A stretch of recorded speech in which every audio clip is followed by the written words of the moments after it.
Shh. Don't interrupt with this briefing. Come on.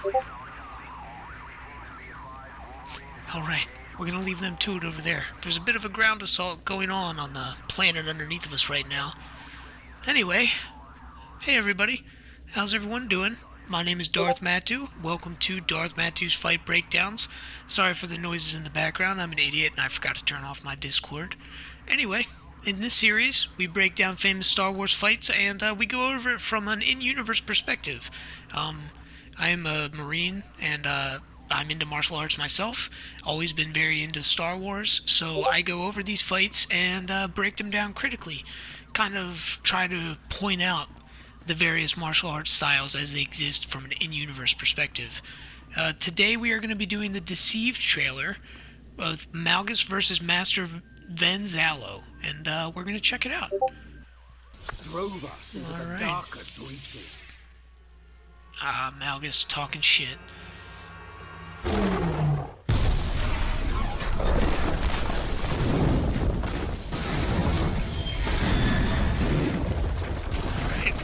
It's definitely, that's one way to surprise your enemy. They thought they had banished us forever. But now... finally... So we have Darth Malgus here.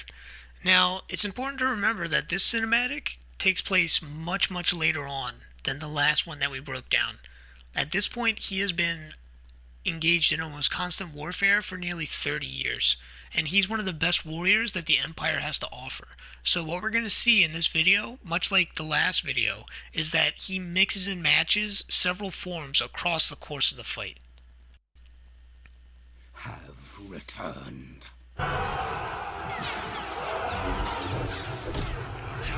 Okay, we're going to take a look at that. So if you come in here and look at their stance, it's a Makashi stance, one-handed, the arm is back, and they are moving their elbows in circles, in a 360-degree circle.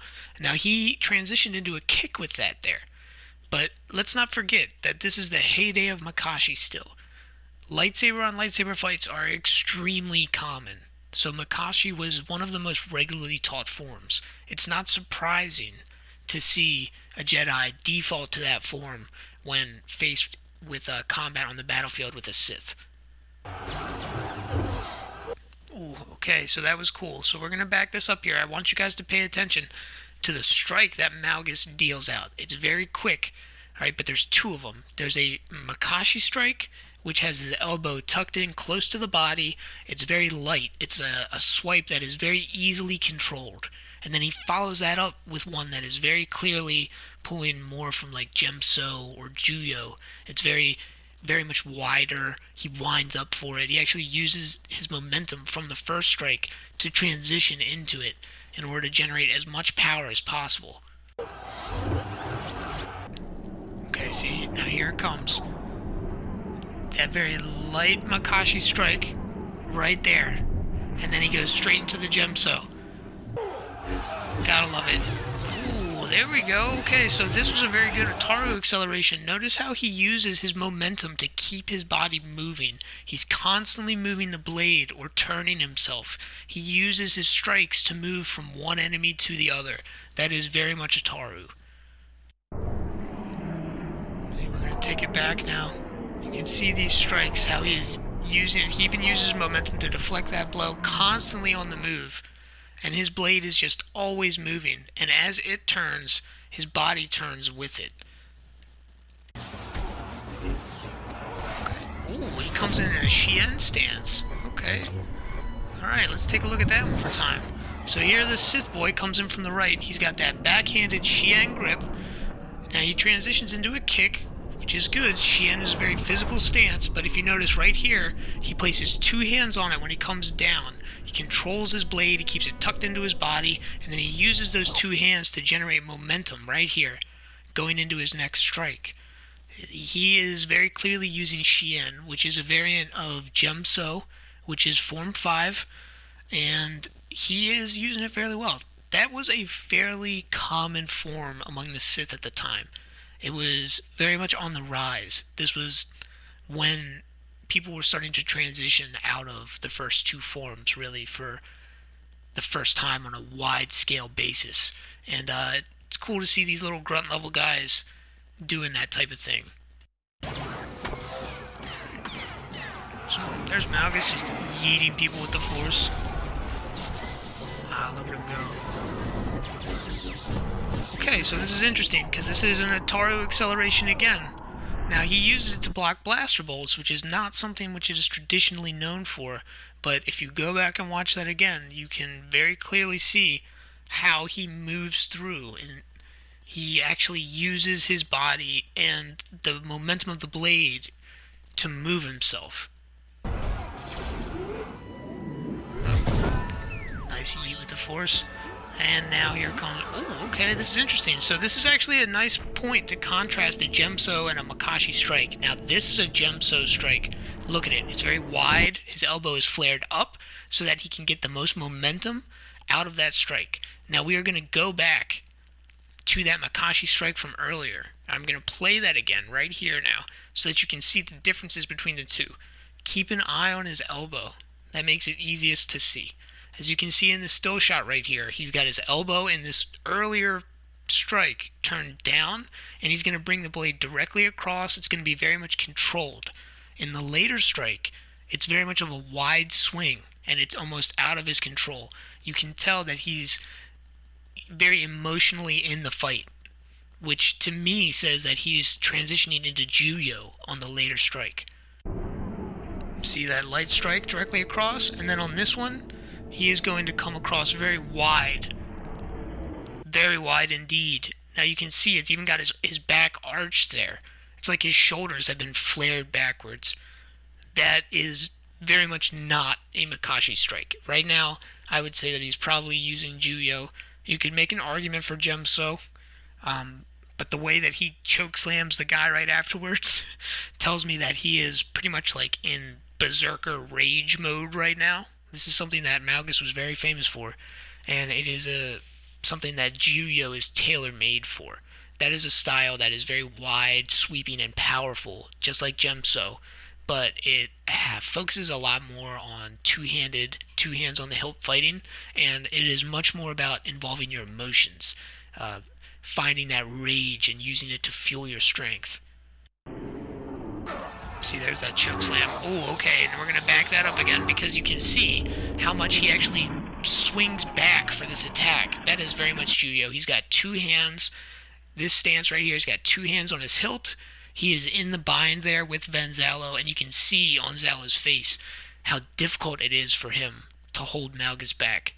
Now, I do think that he's using Juyo over Gemso here. It's hard to tell just from this shot alone, but Gemso is normally associated with one-handed fighting. And again, in the fight prior to this point, he seemed very emotionally involved, which to me is indicative that he is very much using Juyo right now. Yes, I definitely think that was a Juyo acceleration. So if you watch this again, he's got his feet shoulder width apart. His swings come in nice and strong. They're wide. You can see him shifting his hips into the blow. He's aiming directly at Valo's midsection right here. Now this move that Venzalo is doing, this backflip, that is actually an Ataru technique called Suma. Cartwheeling, flipping to the side, like things like that. That is an Ataru technique known as Suma. He is using that to try and stay out of Malgus's reach right now. Malgus is coming at him hard.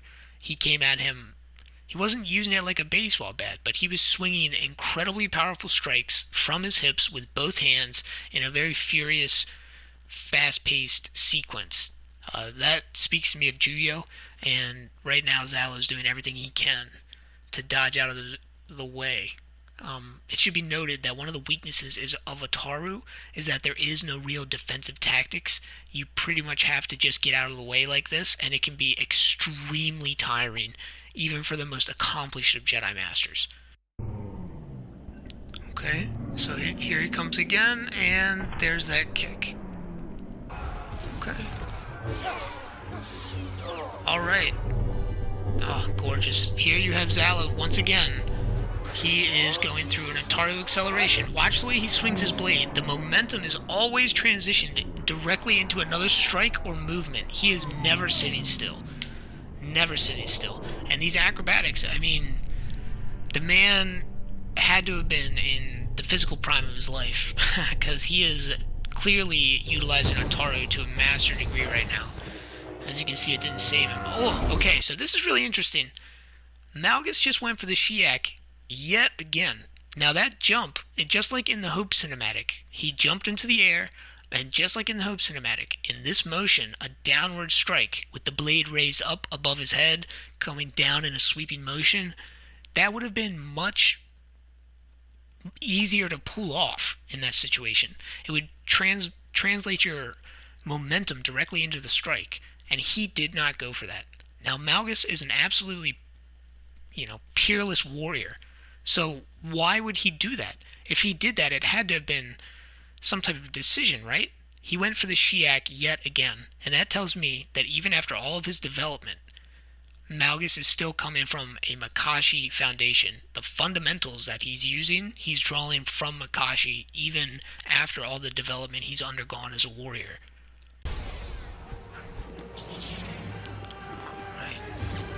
Zalo comes in hot, very beautiful Ataru acceleration.